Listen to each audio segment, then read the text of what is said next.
So here we see, so this is a zoomorphic, anthropomorphic animal and human figure here, representing the cow, because the cow is the great Mother Earth, as well as the surrogate mother for Haru.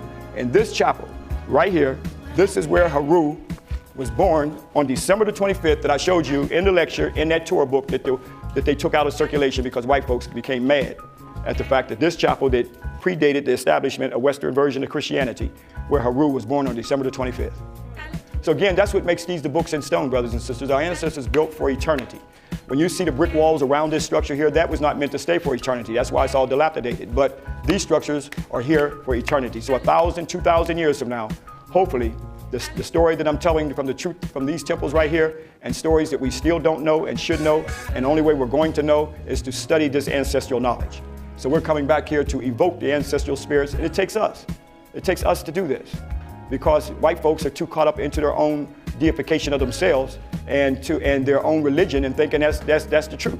Our ancestors took this story that goes back to an early period, and Haru became personified as the birth of the sun at December the 25th. He became personified as the sun. So symbolically, it showed that Aset gave her holy birth on December the 25th.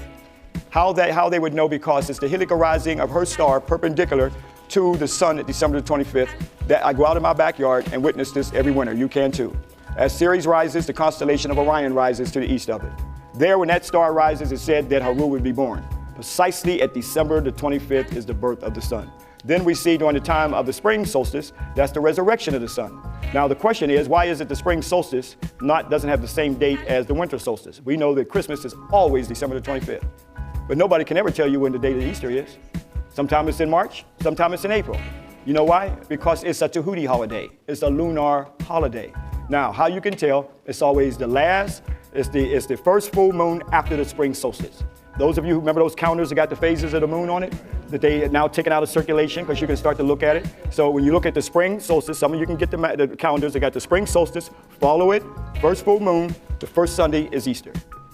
That's how you can tell when Easter is going to be, because it's a lunar holiday. And considering it's a lunar holiday, who represented the Neteru for the lunar?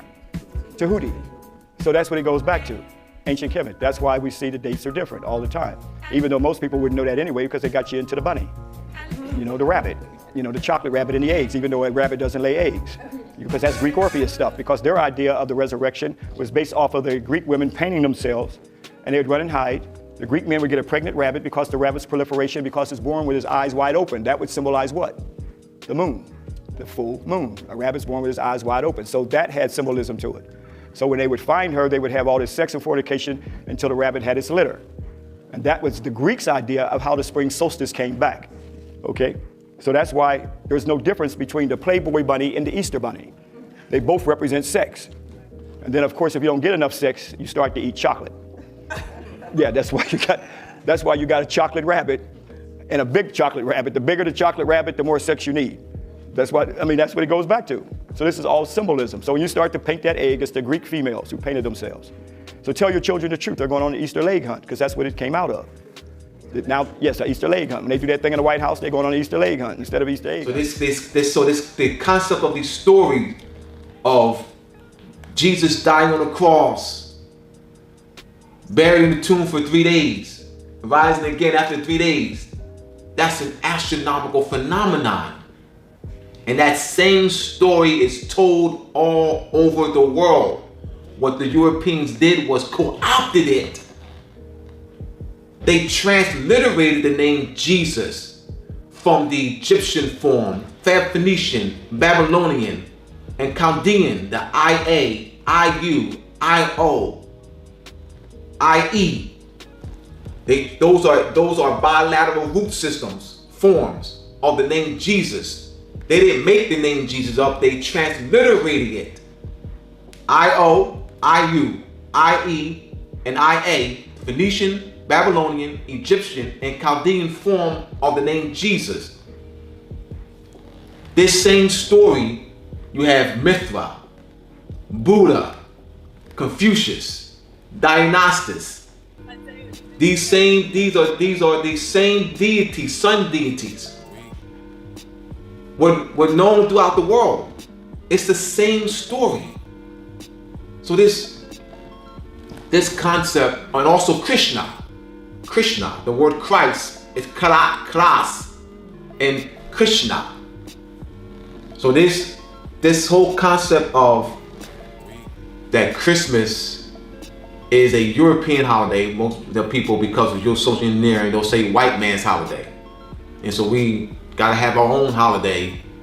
Black people, so Moors are classified as black, nickel colored, Latino, Spanish, Puerto Rican. And they'll say, well, because of European social engineering and the classification of our people being branded black, our people thinking they're black.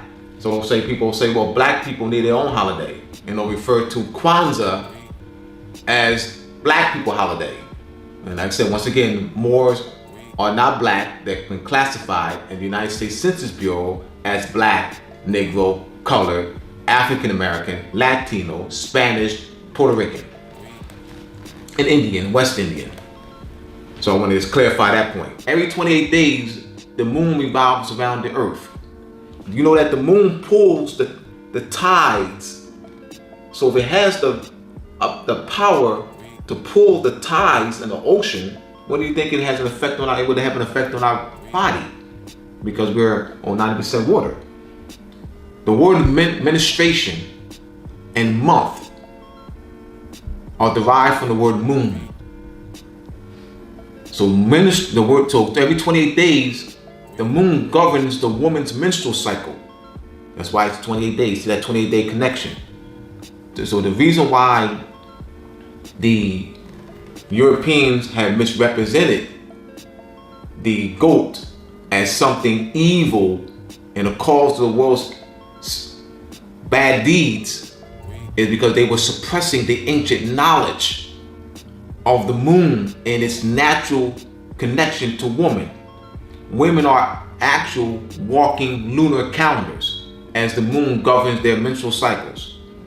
So this is what I mean by Masonry being devil worship, as the devil is a misrepresentation of the goat, which is a symbol of the ancient fertility symbol representing the moon, woman, and power.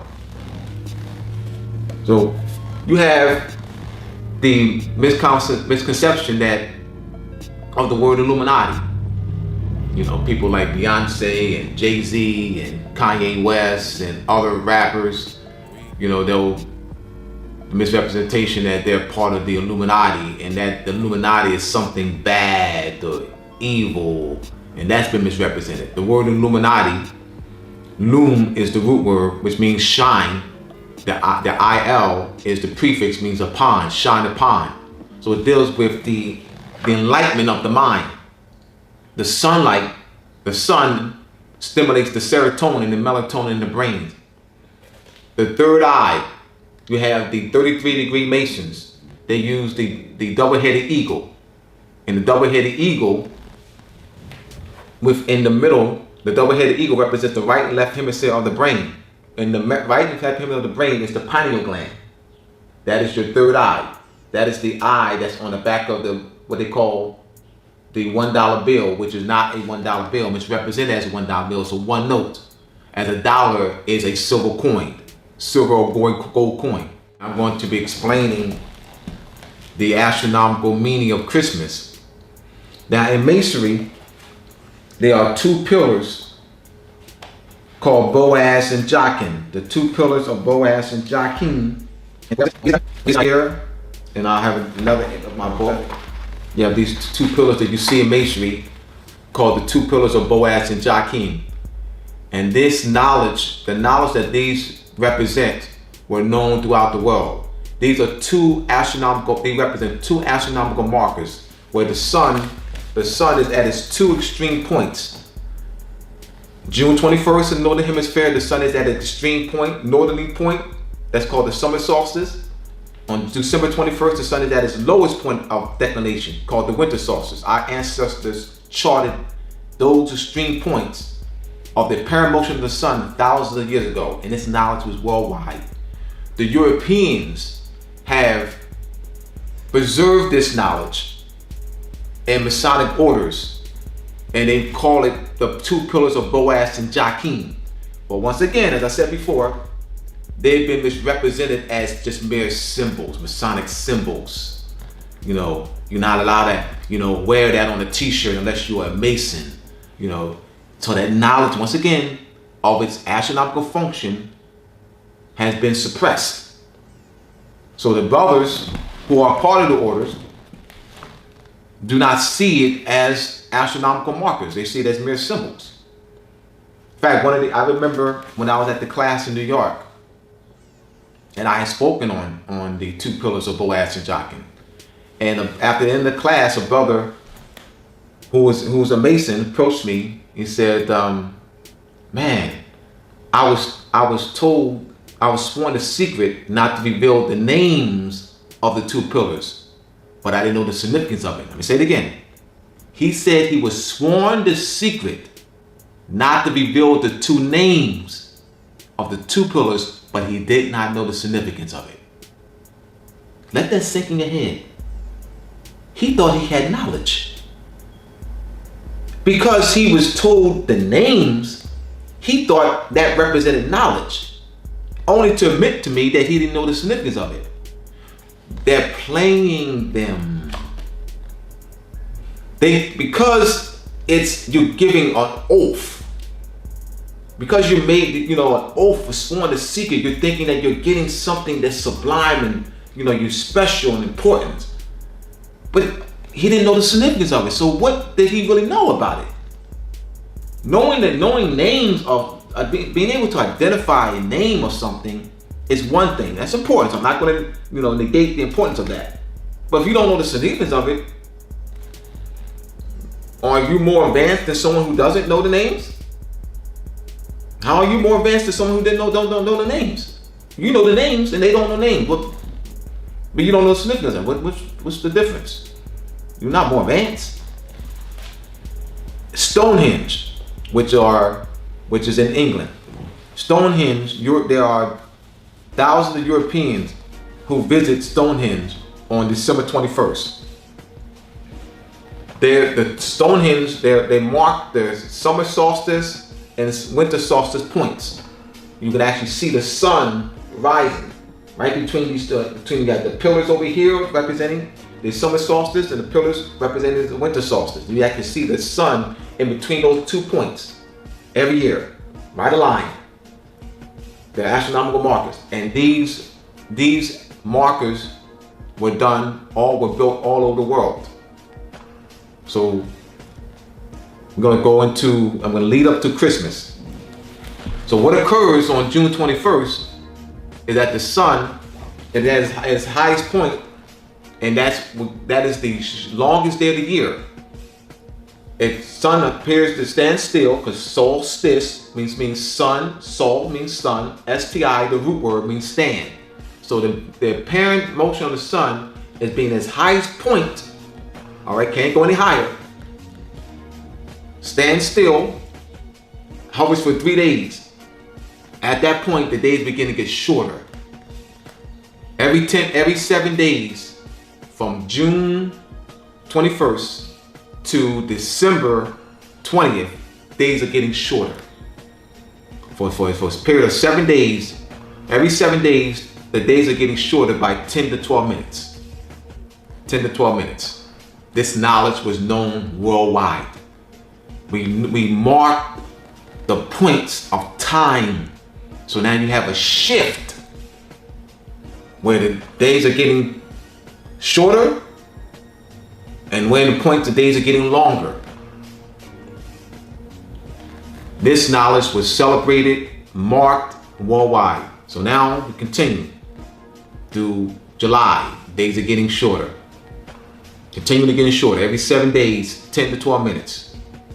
Throughout August, 7 days, something they see, you know, oh man, it's gonna be getting dark out soon earlier.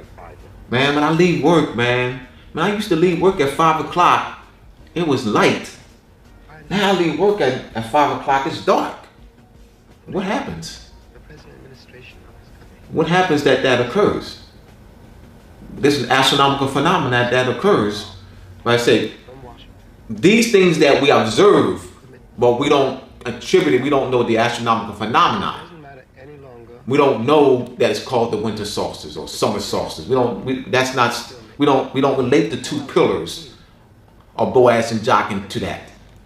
We don't relate that to the cultural knowledge of timekeeping and measurement.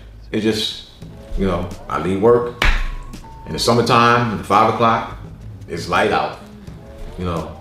Wintertime, they work at 5 o'clock, it's dark. December 22nd, there's a increase by 3 seconds. And then from that day on, from 7 days, from December 22nd, 7 days, there's a 10 to 12 minute increase every 7 days. This knowledge was known throughout the world. Christmas is the rebirth of the sun. Has nothing, Christmas, I'm talking the astronomy of it. The rebirth of the sun is not man-made. It's an astronomical phenomenon that we observed. We marked the time where the sun is reborn again. June 21st is the longest day of the year.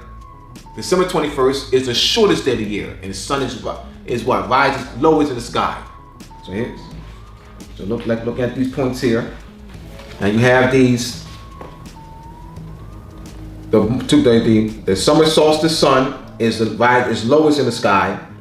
The winter solstice sun is lowest in the sky. The summer solstice sun is highest in the sky, and the spring and equinox is at its midpoint. That's when the sun is on the. There's 2 points where the sun crosses the equator. The sun crosses the equator on March 21st, called the vernal equinox, and the sun crosses the equator at the autumnal equinox, which is September 23rd in the northern hemisphere. There's 2 points where the sun is at its extreme points. That's the summer solstice and winter solstice. And our ancestors marked these. The sign of the cross is symbolic of those 4 points that was known worldwide. The points where the sun crosses the equator, and the points where the sun is at its extreme points. Extreme points, and then what begins moving back. So it's that extreme northerly point, June 21st, just reviewing, and then begins to descend south. At the extreme southerly point, December 21st, it begins to ascend. Jesus rising again from the dead.